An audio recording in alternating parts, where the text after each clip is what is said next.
कई लोग कहते हैं गुरुदेव हमने सुना है शरद पूर्णिमा के दिन अमृत बरसता है,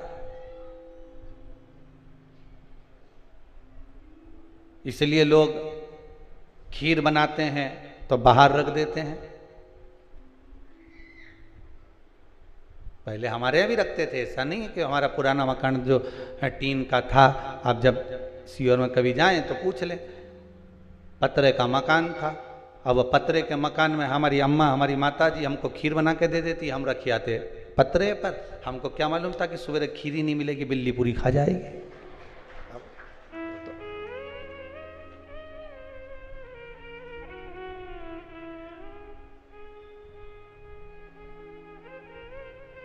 अब पहले ऐसा महसूस होता था कि हो सकता पड़ोसी पतरे पे से कूद कर आ गए हो,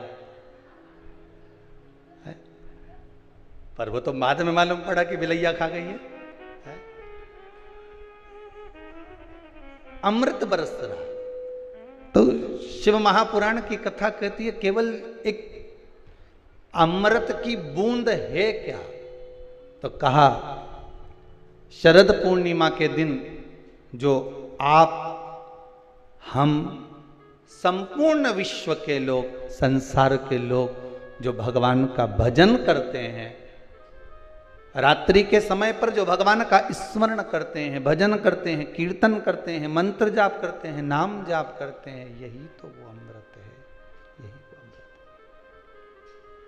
है। और कोई अमृत दूसरा है ही नहीं, और कोई दूसरा अमृत है ही नहीं। अमृत यदि है तो केवल एक भगवत नाम का ही अमृत है। आप मुझे क्यों भेज रहे हो? मेरे राम कहते हैं कि जाओ लक्ष्मण, एक बार विद्वान इस लंकाधिपति रावण के चरणों में जाकर पूछो जरा कि क्या चाहता है, उसकी इच्छा क्या है।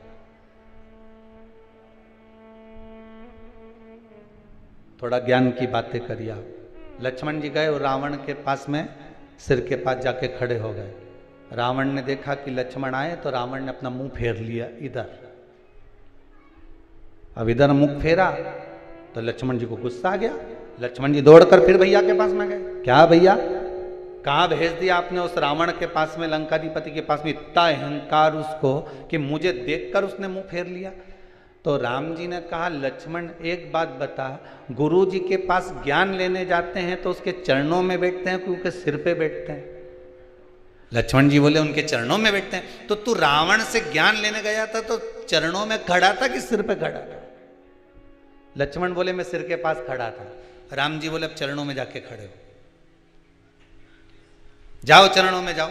और रावण के चरणों में जैसे लक्ष्मण जी गए तब रावण ने लक्ष्मण जी को बुलाया और बुलाकर कहा, लक्ष्मण जी ने पूछा आपकी कोई अंतिम इच्छा हो, प्राण छूटने वाले हैं, आपके प्राण जाने वाले हैं, नाभि में अमृत सूख चुका है, बाण लग चुका है, आप मरने वाले हो, कोई आपकी इच्छा हो तो जरूर बताना। रावण मरते मरते भी एक सत्कर्म करते हुए चले गया। शायद दुनिया के लोग उसका वर्णन करें चाहे नहीं करें, पर पूर्णिमा शिव महापुराण की कथा आज ये अवस्थी परिवार भोपाल सरगुप्ता परिवार छत्तीसगढ़ से करा रहा है। तो इस प्रसंग को अपने जीवन में उतार कर रखना कि मरते मरते रावण एक सत्कर्म कर कर चला गया और लक्ष्मण जी से कहकर चले गया कि हे लखनलाल, मेरे राघव जी से विनती करना, मेरे राम जी से विनती करना कि मेरे जितने राक्षस मरे ये तो मेरे राम जी और लखनलाल जी और उनकी सेना के द्वारा मरे हैं। जो राम की सेना के द्वारा मरे हैं या राम के द्वारा मरे हैं या लखनलाल जी के द्वारा मरे हैं, उनके द्वारा मरे हुए मेरे सारे राक्षस तो उनके हाथ से मर मर के बैकुंठ चले गए, पर इतने सारे बंदर ये हमारे हाथ से मरे हैं, इनको बैकुंठ मिलेगा क्या जो हमारे हाथ से मरे? तो लखनलाल जी आप राघव जी से विनती करना कि मेरे प्राण आज दशहरे पर छूटे हैं, पर पूर्णिमा तक इंतजार करना, मेरा अंतिम संस्कार तब करना जब ये बंदरों को भी कुछ अच्छा पद प्राप्त हो जाए, इन बंदरों को भी अच्छा पद प्राप्त हो जाए। रावण का शव पड़ा रहा, मंदोदरी बिलखती रही, रोती रही, विभीषण बात और संवाद राम जी से करते रहे, पूर्णिमा तक पड़ा रहा। तब अंत बिंदु क्या हुआ, जब पूर्णिमा का चंद्र आया, तब राघव जी ने कहा, ए चंद्रदेव, आप शंकर जी के मस्तक पर विराजमान हो, कृपा करो, इन रावण के साथ वालों का उद्धार तो मेरे हाथ से मरते से ही हो गया, बस इतनी कृपा और कर दीजिए कि आपकी चंद्रमा की अमृत की बूंद इन बंदरों पर गिरा दीजिए, जिससे ये पुनः जीवित हो जाए, इनको अमृत तत्व मिल जाए। अब सोचिए, जाते जाते भी भलाई का काम करके जा रहा है। और आज के जमाने में व्यक्ति जाते जाते भी पूरे झगड़े का काम करके जाता है। लिख के जा रहा हूं, ये मेरे शरीर को हाथ नहीं लगा, ये मुझे छुए नहीं। अरे ऐसा कहां का काम, जरा सा झगड़ा हो ही नहीं तो तुम लड़ाई में कह दो, मैं तो पांव नहीं धरूंगा तेरे यहां, और तेरा मुंडा नहीं देखूंगा, और मैं तेरे यहां आऊंगा नहीं। अच्छा, तुम जैसे संसार के लोगों से लड़ाई करो कि तो मैं तेरे यहां आऊंगा ही नहीं, ऐसी लड़ाई एक आध दिन तुम महादेव से कर लो कि मैं तेरे यहां आऊंगा ही नहीं, तो महादेव के नहीं आएगा तो बांध के लाएंगे, पर आना तो पड़ेगा। ऐसी लड़ाई तुम कर लो भगवान से कि मर जाऊंगा पर तेरे यहां नहीं आऊंगा। संसार के लोगों से लड़कर तो कह सकते हो कि मैं तेरे यहां नहीं आऊंगा, झगड़ा कर लिया, लड़ लिए, बोल दिया, अपशब्द ताने कह दिया, पर भगवान से लड़कर कह दे तो कम कि हम तुम्हारे यहां नहीं आएंगे, जा तुमसे जो बन जा कर लो, जाओ कर लो। अगर किसी का एक्सीडेंट हो जाए, शुगर बीपी बढ़ गया, कोई बड़ा रोग आ गया, तो सबसे पहले आप पंडित देवता को बुलाकर, ब्राह्मण देवता को बुलाकर, अपने नगर के पुरोहित, ब्राह्मण आदि जोगी सन्यासी जो भी है उनके पास में जाकर पूछोगे, गुरुदेव जरा पत्रिका देखिए, पत्रिका देखकर मेरे दादाजी का, मेरे पिताजी का, मेरी माताजी का, मेरे भाई का, बंधु का, सखा का, पति का, पत्नी का, बेटे का, पुत्र का, जरा देखकर बताओ कि इसका ग्रह क्या चल रहा है। और कह दिया इसके ग्रह तो सब ठीक है, नहीं नहीं गुरुदेव, इसको कष्ट बहुत है, बहुत कष्ट में। किसी भी ब्राह्मण देवता से पूछोगे, नगर के किसी ब्राह्मण जन से आप पूछोगे, किसी विद्वान पंडित जी से आप पूछोगे, तो वो अगर शरीर में कष्ट है, रोग है, बीमारी है, बड़ी विपदा आन पड़ी है, तो कोई तुमसे नहीं कहेगा कि कनक धारा का पाठ करिए, कोई तुमसे ये नहीं कहेगा कि श्री सूक्त का पाठ करिए, कोई तुमसे ये नहीं कहेगा कि पुरुष सूक्त का पाठ करिए। अगर विपदा बड़ी है, रोग बड़ा है, तकलीफ बड़ी है, कष्ट बड़ा है, तो कोई तुमसे ब्राह्मण जन, विप्रजन, विद्वान पंडित जन एक बात जरूर कहेंगे कि महामृत्युंजय का अनुष्ठान करवा लीजिए। क्यों? महामृत्युंजय के उस मंत्र में क्या छुपा है, महामृत्युंजय के उस मंत्र में है क्या? तो महामृत्युंजय के उस मंत्र में चंद्र और शिव का अमृत तत्व छुपा हुआ है। कभी कभी गुल्लक, किस किस के यहाँ पर गुल्लक, बच्चे लोग जो पैसा डालते हैं, है किसी किसी के यहाँ? आप लोगों क्या, जितने लोग आस्था पर कथा सुन रहे हैं, एक छोटे से बच्चा, छोटा बच्चा एक गुल्लक तैयार करता है, उस गुल्लक में रुपया डालता जाता है, पैसा डालते जाता है, गुल्लक में रुपया पैसा भरते जाता है, पैसा डाल रहा है, रुपया डाल रहा है। पर विचार करिएगा, एक दिन गुल्लक को अहंकार आ जाए कि जितने रुपए डले हैं सब मेरे। बोलो सही बात है? ये गुल्लक के हैं क्या है? और एक दिन गुल्लक को अहंकार आ जाए कि जितना रुपया डाला ये सब मेरा है, इसमें जितना पैसा पड़ा सब मेरा है, और गुल्लक को अहंकार आ जाए, और एक दिन कहीं का व्यक्ति आए और छोरे ने जो गुल्लक उठाई ने उनके दो दोचा फेंका ने पैसा सब निकल के बाहर आया। तब गुल्लक को समझ में आया कि जब तक मैं फूटी नहीं, जब तक मुझे फोड़ा नहीं, जब तक मुझे तोड़ा नहीं, जब तक मैं टूटी नहीं, तब तक ये धन मेरा था। गुल्लक को अभिमान था जब तक धन मेरा था, और जैसी टूट गई फिर समझ में आया कि ये धन मेरा नहीं था, मैं तो गुल्लक थी, इकट्ठा कर रही थी, दूसरे के लिए जोड़ रही थी, और एक दिन जिसके लिए जोड़ा उसी ने मुझे, हर जम के तो बोलो, तोड़ा। मैंने जिसके लिए जोड़ा उसी ने मुझे तोड़ा, और तोड़ा तो मैंने जिंदगी भर इसी के लिए जोड़ा था, मुझे छोड़ना पड़ेगा, देना पड़ेगा। गुल्लक की कथा नहीं, अपन सब की कथा है। जैसे गुल्लक में 5-5 रुपया, 2-2 रुपया, 10-10 रुपया, 50-50 रुपया, 100-100 रुपया, 1000-1000, 2000, ये सब जोड़ जोड़ कर जो हमने रखा गुल्लक में, उसी तरह हम गुल्लक की तरह हैं। एक छोटा सा प्लाट है, खरीद लो, थोड़ा सा बना लो, किसके लिए? बच्चे बड़े होंगे उसमें रहेंगे। गुल्लक की तरह हम भी जोड़ रहे हैं। साड़ी मिली माई कैसे? नहीं पहनी, अच्छी थी, बेटी के लिए रख दी, और अच्छी थी, बहू को चढ़ावे में चढ़ा देंगे।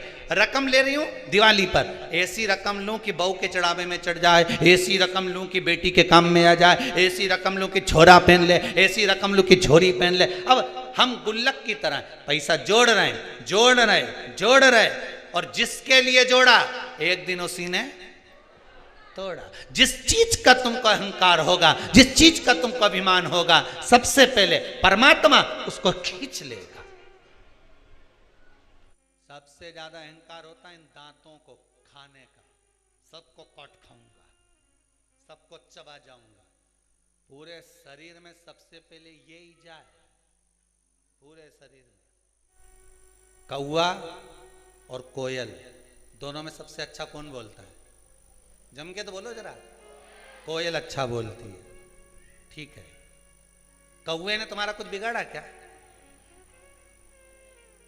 अरे बोलो तो जम के। नहीं। कोयल ने तुमको रिश्वत दी क्या? तो फिर तुमने कोयल का नाम काय को लिया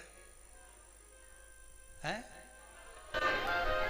कोयल ने ना तो तुमको रिश्वत दी, कोयल ने ना तुमको कुछ एक केरी तोड़ के दी, कोयल ने ना तुमको कभी लड्डू लाके दिया, और तुमसे पूछा कि कौवा और कोयल में जोरदार कौन बोले, तो तुम तुरंत बोल दिए, जितने आस्था चैनल पे कथा सुन रहा है तुरंत बोले कोयल अच्छा बोलती है। तो कौवे ने तुम्हारा क्या बिगाड़ा था रे? वो तो बेचारा श्राद्ध में जिमने भी आए, और नहीं आए तो तुम थाली लेके काव काव करता रहा जा।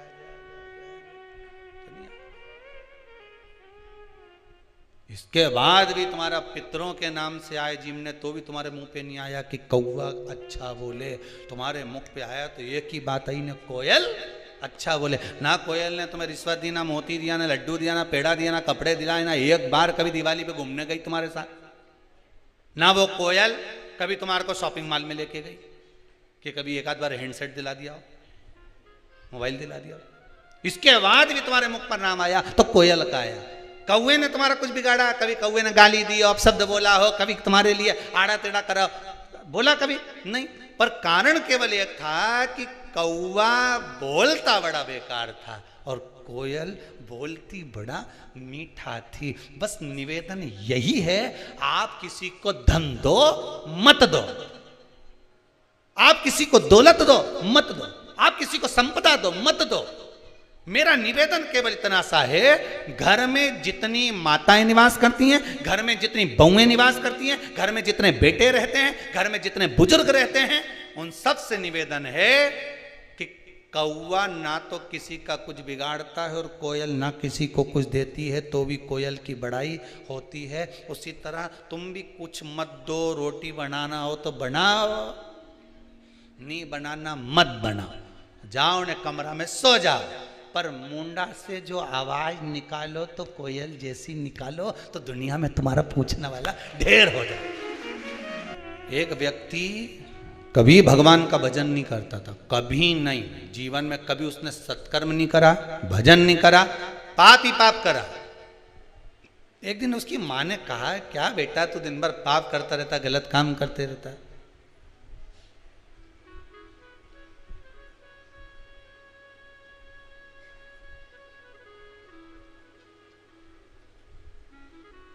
अच्छा देखो, 3 सोते हुए अच्छे लगते हैं।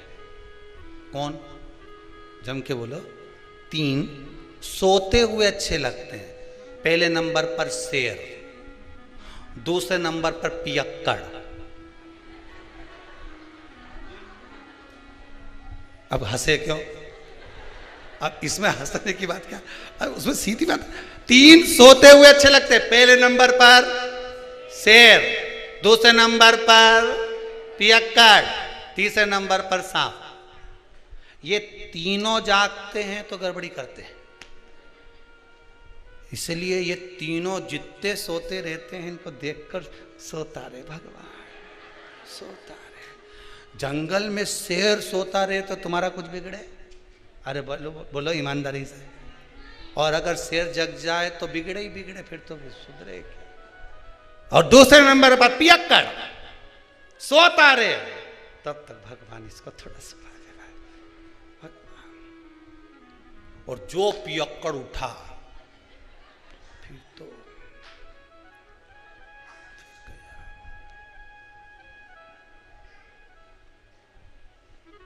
और तीसरे नंबर पर सांप सोता हुआ अच्छा लगता है।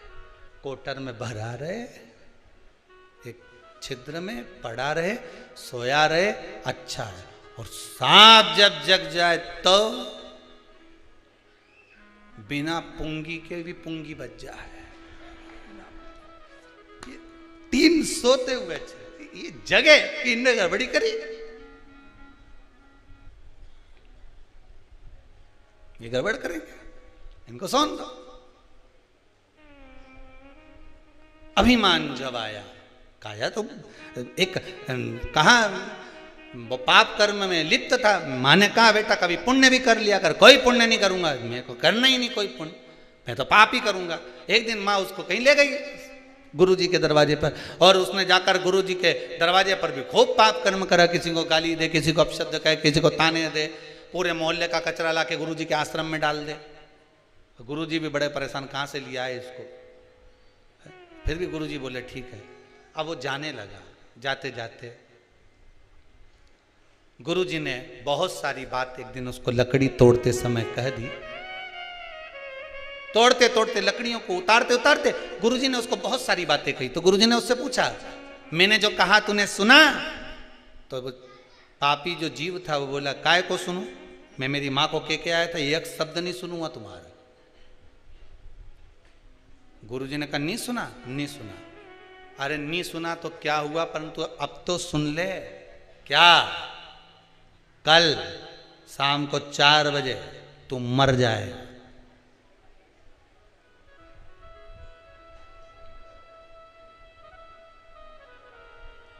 मरेगा ये पक्का है, पर अगर मर भी जाए ना, परमात्मा के सामने भी पहुंच जाए तो परमात्मा से कह देना जो लेने आए उसे एक ही बात कहना। वो पूछेंगे तेरे से कि पहले पुण्य भोगेगा कि पाप भोगेगा, तो कह देना पाप भोगूंगा और पुण्य को मुझे मेरी आंखों से देखना। बस इतना कहना और कुछ मत कहना। जा। अब इसको तो लगा कोई गुरुजी कोई सत्य बोलेंगे कि मैं 4 बजे मर जाऊंगा, और जैसे ही 4 बजे दूसरे दिन तो निपटी गया, मर गया। मरकर यमराज की कैद में गया तो यमदूतों ने ले जाकर इसको यमराज के सामने खड़ा करा। यमराज ने कहा बता पुण्य भोगेगा कि पाप भोगेगा? तो क्या पाप तो भोगूंगा पर पुण्य अपनी आंखों से देखूंगा। तो दोनों में से पहले क्या करना चाहता है? तो उसने कहा पाप भोग लेता हूं और पुण्य अपनी आंखों से देख लेता हूं, बस बता दो। अब इतने में यमराज ने कहा ये कोई बात होती है कि पुण्य अपनी आंखों से देखेगा? मर गया क्या पुण्य के खाक देखेगा? नहीं, मैं तो अपनी आंखों से देखूंगा। यमराज इसको ले गए, इसको नरक का भोग भुगताते भुगताते भगवान ब्रह्मा जी के पास पहुंच गए। ब्रह्मदेव ने पूछा हुआ क्या? प्रभु समझ में नहीं आ रहा है। ये एक ही बात लेकर बेटा कि पाप का भोग भोगूंगा और पुण्य अपनी आंखों से देखूंगा। अब ये मर के आ गया तो क्या पुण्य क्या खाक देखेगा? ब्रह्मा जी बोले तुम अपने काम में लग जाओ, मैं सब निपट लूंगा। ब्रह्मा जी ने उसको रोक लिया, भैया क्या बात है?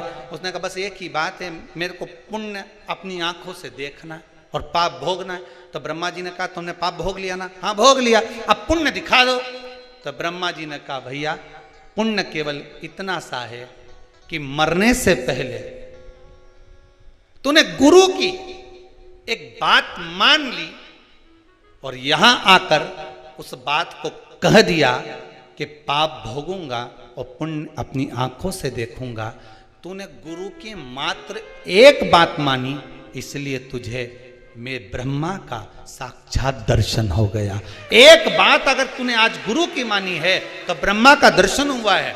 ये शिव महापुराण की कथा वेदव्यास जी महाराज 24,000 श्लोक को, शिव महापुराण के इन संवादों को, इन श्लोकों को, इस शिव महापुराण को, भागवत आदि पुराणों को अगर वेदव्यास जी ने लिखा है और किसी ब्राह्मण के मुख से आप श्रवण कर रहे हैं, एक संवाद, एक शब्द भी अगर आपने अपनी जिंदगी में उतार लिया तो यह पक्का है कि पुण्य तुम्हारे सम्मुख में आकर खड़ा हो जाएगा और परमात्मा का, मेरे शिव का एक ना एक दिन दर्शन जरूर हो जाएगा, ये पक्का है। अब ये शरद पूर्णिमा आ रही है, कुछ नहीं करना, पीपल का एक पत्ता, उस पत्ते पर थोड़ा सा चावल, थोड़ा सा चावल, पूर्णिमा की रात्रि को अपने हाथ में लेकर, अपने नयनों से लगाकर, शरीर पर से स्वयं उतार कर उसको दरवाजे के पास रख दीजिए। पूर्णिमा की रात्रि को पूर्ण होने पर उस चावल को दूसरे दिन सूंघ कर बहते हुए पानी में डाल दीजिए। महाराज कितने भी रोग से ग्रसित हो गए, पीपल का एक पत्ता 52,000 ब्राह्मण की साक्षी कराता है। महाराज बहुत ध्यान देना, पीपल के वृक्ष में स्वयं नारायण का, मेरे कृष्ण का वास है। स्वयं भगवान गीता के अंतर्गत कहते हैं कि मैं पीपल का वृक्ष हूं, नारायण उसी में। 52,000 ब्राह्मणों का वासा एक पीपल के पत्ते में होता है। और आपको पहले भी कथा में कहा, गाय, ब्राह्मण, बहन, बेटी, ये सब काल का हरण करने वाले हो, काल को हरने वाले हो रोग को मिटाइए। शिव का स्मरण करो। पूर्णिमा के दिन चावल का एक आखा दाना, आखा दाना जानते हो, पूरा खंडित चावल नहीं, कितना चावल, एक दाना चावल का शंकर भगवान के शिवलिंग पर समर्पित करिए। एक बेलपत्र जिसका डंडी का मुख अपनी ओर हो, जहां से चावल चढ़ाया है, उस चावल के ऊपर अपनी कामना कर कर रख दीजिए और चंद्रमौली भगवान का स्मरण करिए। कौन से भगवान? शंकर भगवान का सर्वश्रेष्ठ सुंदर नाम है चंद्रमौली। चंद्रमौली भगवान का स्मरण करिए, अपनी कामना कर कर, बेलपत्र समर्पित कर कर, शिव जी पर एक लोटा पानी, एक जल पात्र समर्पित करो, कलश से जल चढ़ा दीजिए, नैनों में वो जल लगाकर अपनी कामना कर कर वापिस घर को आइए। अगली शरद पूर्णिमा आएगी, जो कामना करी है मेरा चंद्रमौली भोलेनाथ उसे पूर्ण कर ही देगा। शिव उपासना के लिए जितनी 12 महीने में पूर्णिमा पड़ती है, एक एक पूर्णिमा का व्याख्यान वर्णन करेंगे। आज तो कथा का महत्तम दिवस है, पहला दिवस है, तो हम उसको महत्व समझें कि पूर्णिमा का महत्व क्या है, हम उसका महत्व समझें कि शंकर और चंद्र का रिश्ता क्या है, संबंध क्या है। एक व्हाट्सएप पे एक मैसेज भेजा था किसी ने, उसमें लिखा था, गुरुजी भगवान से प्रार्थना करवाना कि जैसे नवरात्रे में हमारे घर की बहुएं, हमारी घर की बेटियां इतना सुंदर सुंदर श्रृंगार कर कर सज कर इतनी जोरदार जोरदार गरबा करती हैं, इतनी एनर्जी इनको जो नवरात्रे में माता जी 9 दिन देती है, ऐसी ही एनर्जी दीपावली पर लिपाई पुताई और पुछाई के लिए दे दे, ऐसी प्रार्थना कर। नवरात्र में इतनी एनर्जी इनमें आ जाती है कि डंडा ले लेके ये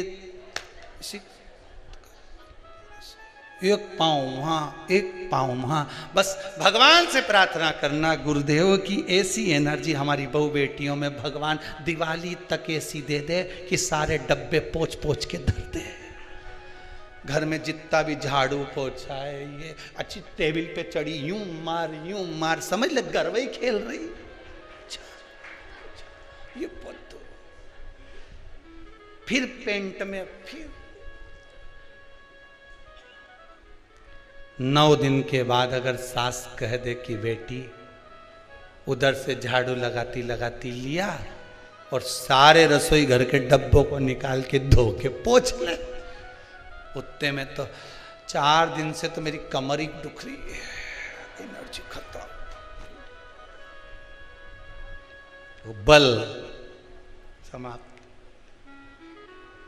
अच्छा एक बात बताइए कि कई लोग कहते हैं कि कई तुम जहां जहां जाते हो ना, ऐसे वो जिनके शरीर में ऐसे ऐसे लोग घूमते हैं और घूमने के बाद कहते हैं कि तेरी कुल देवी तुझसे रूठ गई, कहते हैं ना, तेरे से तेरा ये देवता रूठ गया, वो देवता रूठ गया, परमात्मा रूठ गए।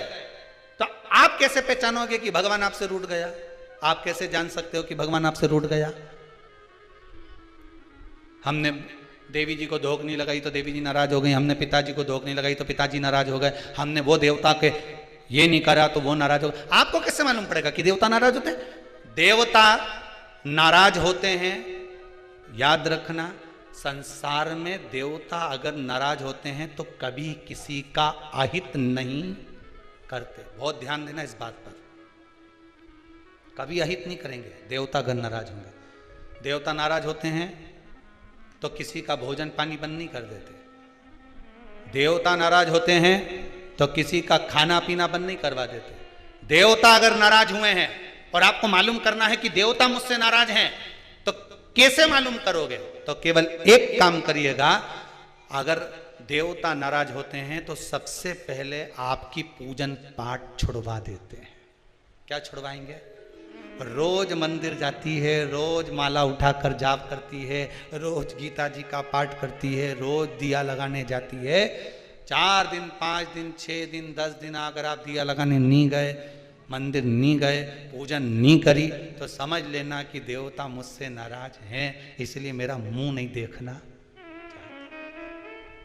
मुझसे नाराज।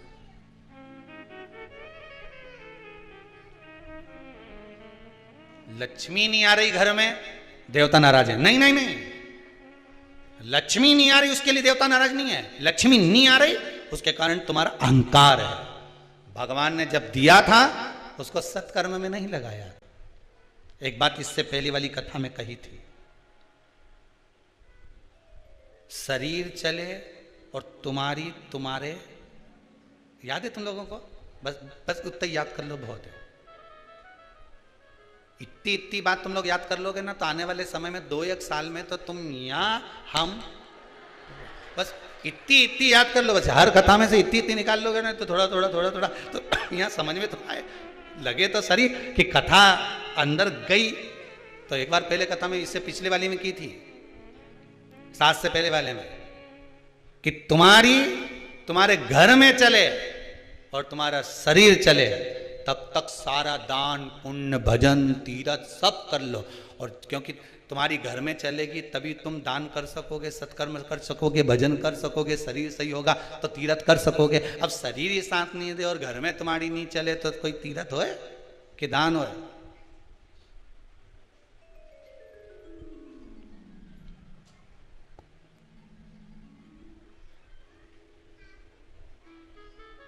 कैसे भजन करें? एक परसों की बात है, एक माता जी आकर बोली थी, गुरुजी मेरा शरीर बहुत कांपता है, शरीर इतना कांपे, मैं घर से लोटा पानी का भर के ले जाऊं तो वहां जाके पूरा खाली हो जाए। अब आप बताओ शंकर जी पानी कैसे चढ़ाऊं? हमने भी सोचा बड़ी गजब की बात है। अब शिव पुराण में लिखा है कि वहीं का लोटा, वहीं का पानी, वहीं के शंकर को चढ़ाओ तो पुण्य नहीं मिले, इसीलिए घर से ले जाओ। और अगर वहां का चढ़ाओ तो कुछ 1-8 रुपया पानी का जो भरा होगा, जिसने मजदूरी करी होगी, जिसने लाया होगा, तो वो पहले दान पेटी में डालो, उसके बाद चढ़ाओ। तो हमने कहा माता जी एक काम करो, मंदिर में से पानी भर लिया करो। अरे गुरु जी भरने को तो भर लूं, पर आपने कहा था थोड़ी सी दक्षिणा चढ़ाओ, मेरे पास तो इतना भी नहीं है कि मैं दक्षिणा चढ़ाऊं। अब बताओ लोटा कैसे लेके जाऊं? तो हमने मन में सोचा हमें ही मिले ऐसे प्रश्न। अब हमने कहा एक काम करो, तुम मंदिर मत जाओ, तुम तो घर में रहो, भगवान का भजन करो, श्री शिवाय नमस्तुभ्यम जपती रहो।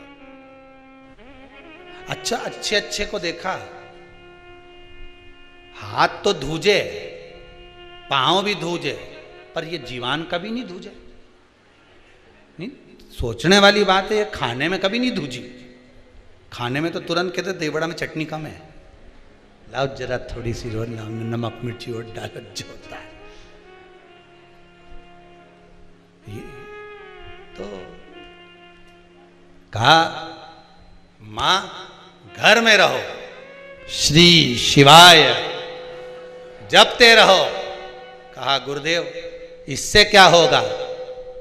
हमने कहा बस यही है, घर को अगर तुमने मंदिर बना लिया और घर में ही बैठकर जप लिया, एक दिन स्वयं शंकर जी आकर घर में ही खड़े होकर कह देंगे ले मुझ पर जल चढ़ा दे, शिव खुद आ जाएगा, उसको ढूंढने जाने की जरूरत नहीं पड़ेगी।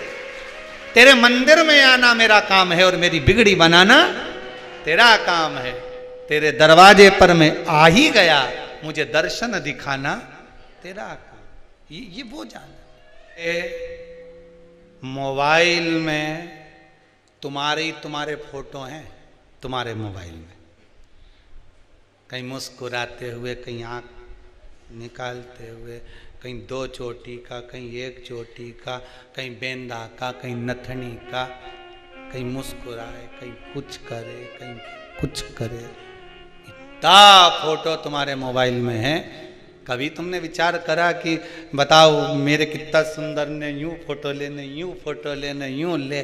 कभी कभी जैसे तुमने विचार करा कि इस मोबाइल में मेरे फोटो भरे हुए हैं और अलग अलग स्टाइल के भरे हुए हैं, कभी कभी तुमने विचार करा कि मैं एक दिन माला लेकर बैठ जाऊं और जैसे मैंने फोटो, जितने मोबाइल में मेरे फोटो हैं उतने ही माला आज मैं जप के बताऊंगी। श्री शिवाय नमस्तुभ्यम, श्री शिवाय नमस्तुभ्यम, श्री शिवाय नमस्तुभ्यम। फोटो तो बढ़ रहा है, फोटो तो बढ़ रहा है, पर भजन बढ़ रहा है क्या? स्मरण बढ़ रहा है क्या? अब लालसा तो आपकी इतनी, ललकता इतनी है, इतना मन में भरा हुआ है कि भगवान कैसे भी कृपा करे। आज के जमाने में दुनिया के लोग करना कुछ नहीं चाहते, बस उनका तो मन है कहीं बाबा जोगी ऐसा मिल जाए, कहीं का महाराज ऐसा मिल जाए और वो ताली बजाने, चुटकी बजाने, हंडा निकल जाए। अगर ऐसा हंडा निकलता रहता तो महाराज खुद नहीं भर लेता। अरे बोलो तो सही।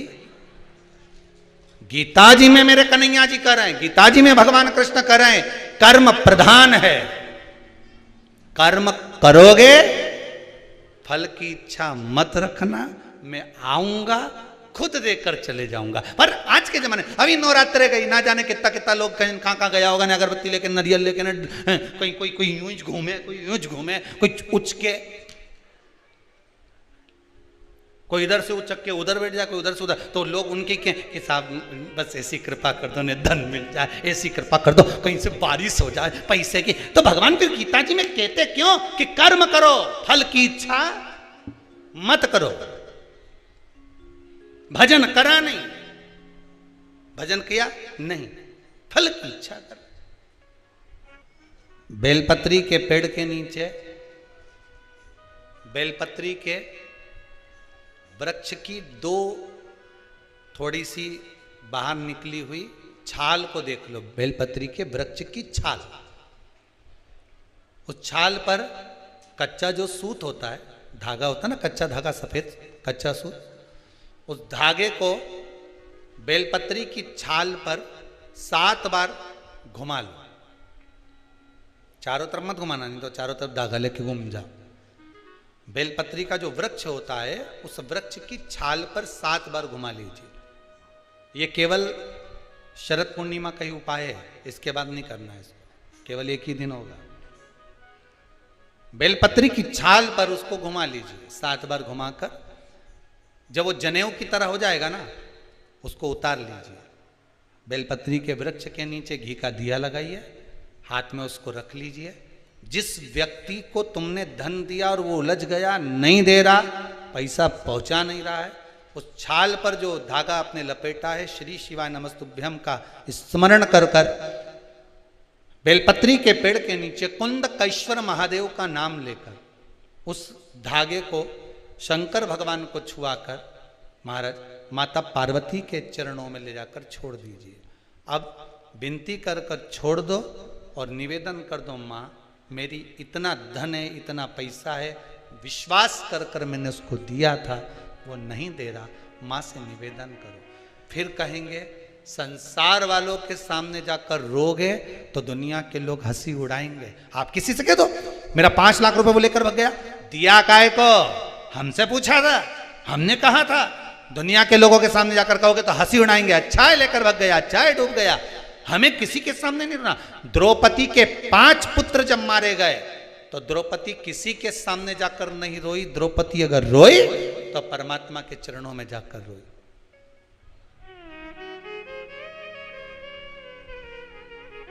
उत्तरा का गर्भ जला, ब्रह्मास्त्र छोड़ा गया, उत्तरा कहीं जाकर नहीं रोई, सीधे भगवान के चरणों में जाकर। भगवान ने पूछा हुआ क्या? उत्तरा कहती मेरा गर्भ जल रहा है, ब्रह्मास्त्र आ रहा है। अगर संसार वालों के कहने में पड़ी रहती तो उत्तरा का गर्भ भी नष्ट हो जाता, पर भगवान के चरणों में चली गई। भगवान ने अंगुष्ठाकृति धारण करी, गर्भ में जाकर परिक्रमा करी, उत्तरा के गर्भ में पहुंच गए। जो बालक प्रविष्ट हुआ परीक्षित हुआ, आते सी जन्म लेते सी जिसने परीक्षा करी वो परीक्षित हो गया।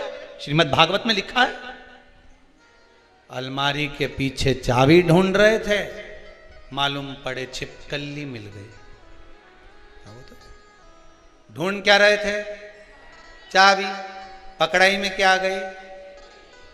दुनिया में कोई व्यक्ति ऐसा है जो छिपकली ढूंढेगा कि छिपकली पकड़ेगा?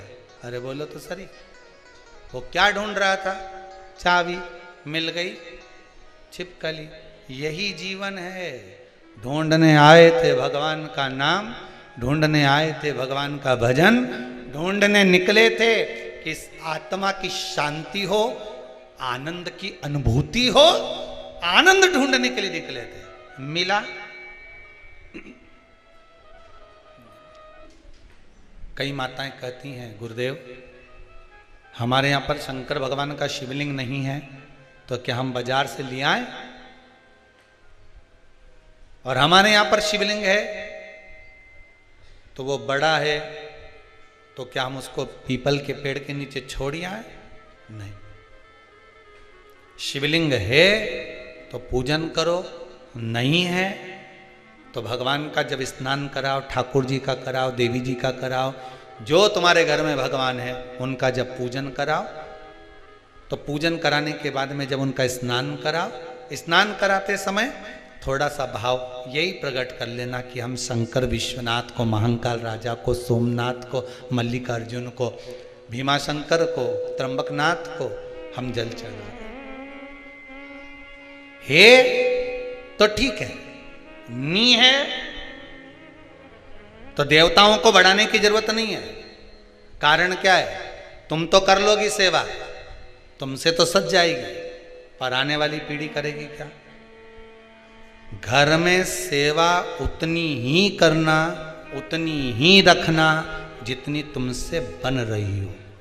तुम्हारे जाने के बाद घर के बहू बेटा भगवान को डलिया में भर के वृंदावन छोड़िया, ऐसा काम मत करना। जितनी बने उतनी छोटे रूप में सेवा करोगे तो पीढ़ी दर पीढ़ी चलती रहेगी। ज्यादा सेवा को बढ़ा दिया, छूना नहीं, नहा के आओ, कपड़े बदल के आओ, ये कर आओ, जाओ जरा। जितना तुम पूजन को, सेवा को, भजन को, कीर्तन को जितना हवा बनाओगे, जितना डराओगे लोगों को, वो उतने डरेंगे, उतने डरेंगे। सेवा को, भजन को, पूजन को कभी डराने का केंद्र मत बनाओ। ये तो भगवान की मस्ती का आनंद सुख है। लोटा भर के पानी भी अगर चढ़ा रहे हो, शंकर जी के मंदिर में जाकर जल चढ़ा रहे हो, थोड़ी गलती हो गई, भगवान से कह देना तुम ही ने सिखाया है, हो गई तो हो गई, आप ही ने तो सिखाया, नहीं जानते थे। अब धीरे धीरे धीरे धीरे लोगों को शिव महापुराण सुनते सुनते मालूम पड़ रहा है कि शंकर की कैसे पूजन करना चाहिए, बेलपत्री कैसे चढ़ाना चाहिए, जल कैसे चढ़ाना चाहिए, धतूरा कैसे चढ़ाना चाहिए, चंदन कैसे चढ़ाना चाहिए, काली तिल कैसे चढ़ाना चाहिए। ये लोगों को ध्यान में अब आ रहा है धीरे धीरे। पहले नहीं मालूम था तो हो गई, गलती हो गई तो स्वीकार, हमने गलती करी। पानी में डूबकर मरा हुआ व्यक्ति, सर्प के डसे से मरा हुआ व्यक्ति, और स्त्री के हाथ से या स्त्री के चक्कर में मरा हुआ व्यक्ति, ना तो देव योनि में जाता है, ना तो बैकुंठ जाता है, ना नरक जाता है। वो तो बीच का प्रेत बनकर भटकता रहता है, उसकी गति नहीं होती, उसका मोक्ष नहीं होता। चंचुला देवी 6 वर्ष की कन्या थी। बिंदुक ब्राह्मण है, चंचुला देवी भी ब्राह्मणी थी। ब्राह्मण के घर में जन्म लिया है चंचुला देवी। मां जब चंचुला को पास में बिठा लेती थी भोजन कराते समय, तो आटे की लोई आटा जो उसना हुआ रहता उसको तोड़ लेती थी चंचुला। 6 वर्ष की चंचुला उसको तोड़कर गोल बनाकर चपटा करती थी। दूसरी लोई को घुमा घुमा कर जो माँ शंकर जी के मंदिर में शंकर जी को जल चढ़ाने जाती थी, उस लोई को वैसा रख कर गोल बनाकर पिंडी बनाकर उस आटे का पिंडी बनाती थी। और माँ से कहती थी, माँ देखो तुम जिस मंदिर में शंकर जी को पानी चढ़ाने जाती हो ना, मैंने वो शंकर जी बना है। ये 6 साल की चंचुला, ये बच्चे आपके भी करते होंगे। जब माँ पापड़ बेलती, माँ जब पापड़ बनाती ना, तो छोटी छोटी लोई बच्चे छोटे छोटे से, हम भी बनाएंगे हम भी बनाएंगे। और वो छोटा सा बच्चा लोई लेकर बैठ गया, घुमा रहा है, चिड़िया बना रहा है, तोड़ रहा है, फोड़ रहा है। चंचुला देवी ने भी ये करा। कई लोगों ने पूछा, गुरुदेव चंचुला का पति इतना पापी था, बेकार कर्म करता था, चंचुला कभी भजन नहीं करी, दान नहीं करी, पुण्य नहीं करी, सत्कर्म नहीं करी, कभी उसने अच्छा काम नहीं करा, फिर काशी कैसे पहुंच गई? तीर्थ 12 ज्योतिर्लिंग तीर्थ स्थान में गंगा के घाट पर, हम तो ये तक कहेंगे कि कुबेरेश्वर धाम तक वही पहुंचता है जिसका थोड़ा न थोड़ा पुण्य प्रकट हुआ होगा, नहीं तो जा ही नहीं सकता। अगर पुण्य प्रकट नहीं है, आ कोई रहा था, मालूम पड़े कोई दूसरा आ गया, गाड़ी में बैठने ही वाली थी, इतनी देर में फोन आ गया कि तू नहीं जाएगी, और तुरंत गाड़ी से उतरना पड़ा। टिकट हो गया, जाना था तुझको, पहुंच गया दूसरा। सोचो कारण क्या हुआ होगा। यहां कुबेरेश्वर धाम में आकर कई माताओं ने इधर उधर का पत्थर बीन बीन कर सबने अपना अपना बंगला बना दिया। पूरा कुबेरेश्वर धाम में घूम के आना, बंगला ही बंगला मिलेगा। वह पत्थर का काम करने वाले परेशान इनके बंगले के चक्कर में, वो पत्थर काट के रखते, ये उठा के बंगला बनी आती है। अरे यहां आकर बंगला बनाने से अच्छा है कहीं मिट्टी मिल जाए तो शिवलिंग बना लो रे।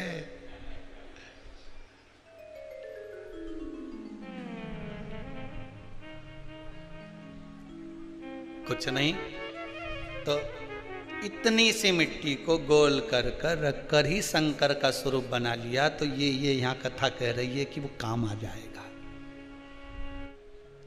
ऐसा नहीं है, अभी अभी दिवाली पे तुम लोग सफाई करोगे ना, तो तुम्हारे घर में भी देखना इतना सामान, राम जी राम, कितना पड़ा, इतना कपड़ा, अलमारी में धूप में सुखाओ, इतनी साड़ी, ये तो मैंने पहनी ही नहीं, आज ही दिखी, कहां रख दी थी, निकली।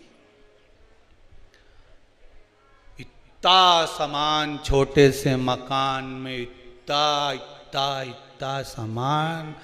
अब मन में सोचना जरा, सामान इतना सारा है और पल की खबर नहीं है, निपटी गई कल की कल। तो अब साड़ी कैसे पहनेगी? सामान ढेर भरा, इसका क्या होगा? एक प्रैक्टिकल जरूर करना, एक बार दिल लगाकर शंकर की शिव महापुराण को दिल से सुन लेना, और जिस कामना के लिए सुनोगे बाबा वो कामना आपकी पूर्ण 3 महीने में कर देगा। पर दिल से सुनना, मन इधर उधर नहीं जाना चाहिए। अगर टीवी पर सुन रहे हो तो दिल से सुन लो। ये छत्तीसगढ़ वाले आए हैं, या अवस्थी जी के यहां से आए हैं, इन्होंने कथा को यहां कर तो सुनी नहीं, यहां तो वो पहुंचे ही नहीं कभी। वो तो दिल से कथा टीवी पर श्रवण कर ली, एक बार मन बाबा में लग गया, ऐसा लगा कि बाबा ने डोर पकड़ ली और बुला लिया। बस दिल से सुनना, देने वाला वो बैठा है। तुम किसी से फोन पे बात कर रहे हो, बोलो तो सही। अब तुम बोले जा रहे और उधर से आवाज ही नहीं आए किसी की, सामने वाला बोलेगा ना हाँ हाँ हाँ तो तुम बोले जाओगे ना। अब वो तुमने बोले जा रहे उधर से ना तो हाँ होए ना हूं होए। कहाँ गए? हेलो हेलो, अरे हेलो। अब ऐसा लग रहा काट दिया। फिर इतनी देर में बोला फिर चालू हुआ। हाँ ऐसा हुआ था, तो बहन ऐसी कह रही थी, तुम्हारा भाई ऐसा बोल रहे थे, तुम ऐसा बोल रहे थे। फिर वो बोलता हाँ हूँ।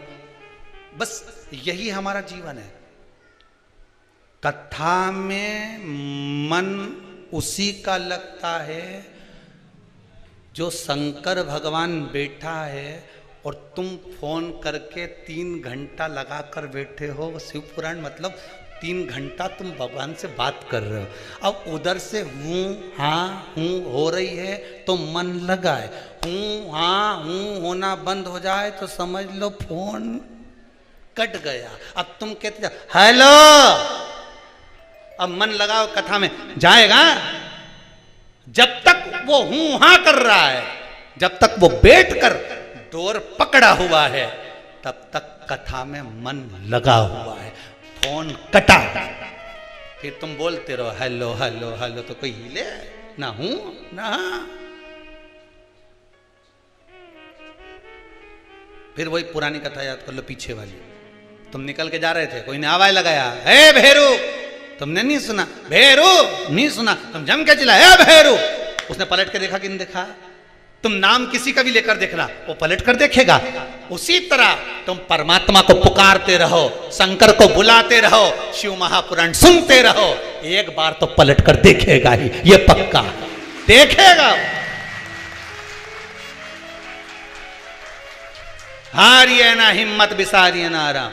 कौन कहता है कि काम नहीं होगा? कर्म कर, भगवान गीता जी में कह रहे हैं। ये इनके चक्कर में मत पड़ कि नारियल लेके पहुंच गया, घूम रहा, कृपा कर दो, कहीं से हंडा निकाल दो। ये हंडा निकालने वाले खुद ही निकल गए, पर हंडा नहीं निकला। खोद रहे थे जमीन, गिर गई दीवार। पूछा महाराज कहाँ गए, तो के अंदर ही दब गए, निपट गए। ये हंडा वंडा के चक्कर में मत रहना।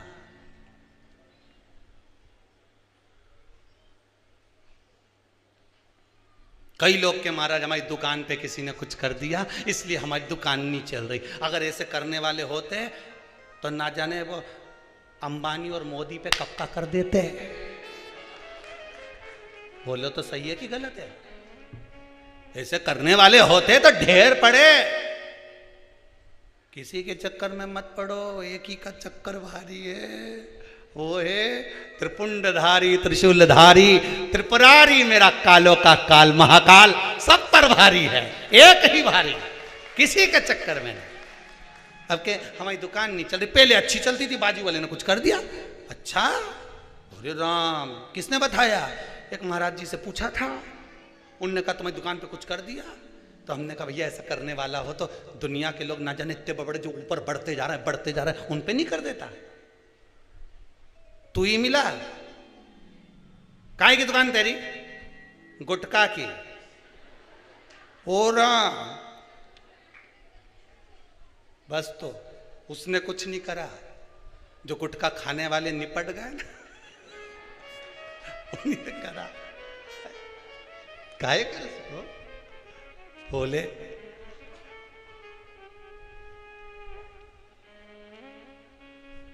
शिव कह रहे, शंकर की कथा कह रही है, इस मन को परमात्मा में लगा लो। बिंदु चंचुला देवी मन को जो लगाई शिव में, 6 वर्ष की अवस्था में चंचुला ने आटे का जो शिवलिंग बना रही थी मम्मी के साथ, माता के साथ बैठकर खिलौने में खेल में।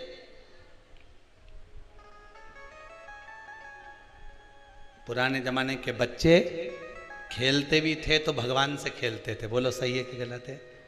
कहीं गणेश जी की मूर्ति उठा लाएं पुरानी, कहीं लक्ष्मी जी को उठा लाएं, कहीं इतना सा खेल खिलौना। पहले दिवाली पे मिलती थी वो चक्की और खिलौना और ये और वो, उससे खेलते थे। आज का जमाना में तो दिन भर मोबाइल लेके खेलता रहे, गाड़ी इधर से उधर।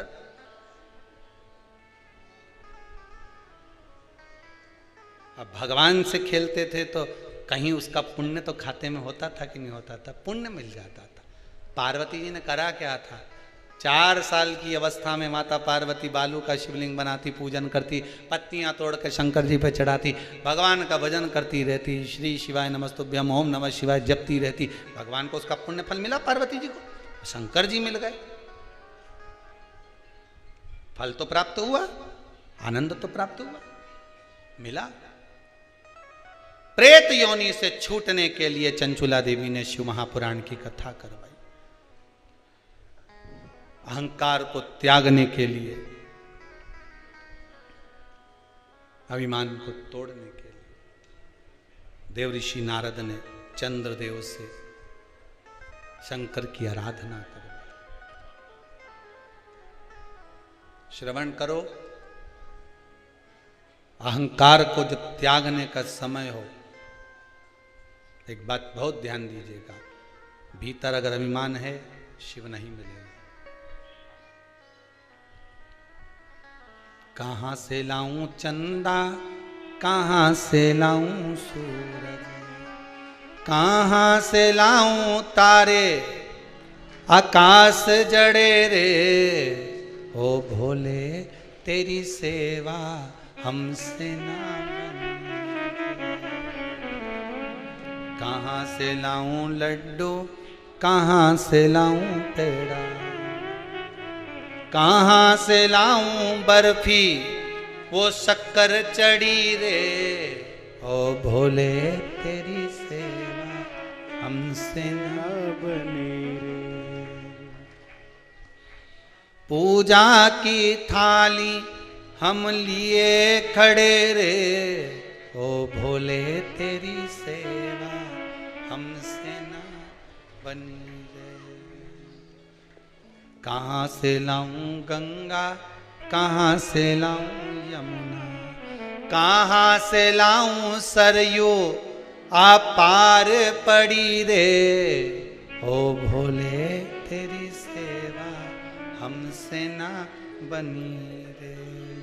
हे शंभो, हे त्रिकालदर्शी, हे कैलाशी, हे अविनाशी, हमसे नहीं बन सकता। अहंकार जाएगा तब भगवान मिल पाएगा। बिंदु प्रेत योनि से मुक्त होने के लिए चंचुला देवी शंकर की आराधना करवाती हैं। शिव महापुराण की कथा स्वयं तुमरुका जी बाचते हैं, चंचुला देवी श्रवण करते हैं। बिंदु प्रेत योनि से मुक्त होने के लिए सुनते हैं। ऐसी पावन पूर्णिमा शिव महापुराण की कथा अवस्थी परिवार, गुप्ता परिवार द्वारा चल रही है। अवस्थी परिवार भोपाल से, गुप्ता परिवार छत्तीसगढ़ से, बाबा की कृपा से पावन 12 महीने में पढ़ने वाली पूर्णिमा शिव महापुराण की कथा श्रवण कर रहे हैं अपन सब अपने घरों में बैठकर। निवेदन है, परिवार के लोग अगर पूर्णिमा शिव महापुराण की कथा नहीं सुन पा रहे तो सबको सूचना कर दो, सुबह 11 बजे से दोपहर 2 बजे तक पूर्णिमा शिव महापुराण की कथा को अवश्य श्रवण करें और अपने जीवन में उसको उतारें। कल से 12 महीने पढ़ने वाली पूर्णिमा का चरित्र, कैसी पूर्णिमा का क्या व्याख्यान है, क्या वर्णन है, उसको श्रवण करेंगे, स्मरण करेंगे, भाव से सुनेंगे। आज की कथा को यहाँ विराम की ओर लेते हैं, कल कथा में फिर आगे बढ़ेंगे। सुंदर सुंदर चरित्रों का स्मरण करते हुए, सुंदर भगवान शंकर के द्वार पर भगवान शिव ईश्वर जी और माता पार्वती गौरा जी बनकर बड़े आनंद से, ईश्वर जी और गौरा जी गणगौर बनकर भगवान आनंद से कथा श्रवण करने जाते हैं। ईश्वर जी और गौरा जी का दर्शन हो रहा है, भाव भक्ति से दर्शन करेंगे। हर हर महादेव। कुछ सूचनाएं आशीष जी दे रहे हैं। जय जय श्री राधे। सभी भक्तों को हर हर महादेव, सादा जय श्री कृष्णा। 7 दिवसीय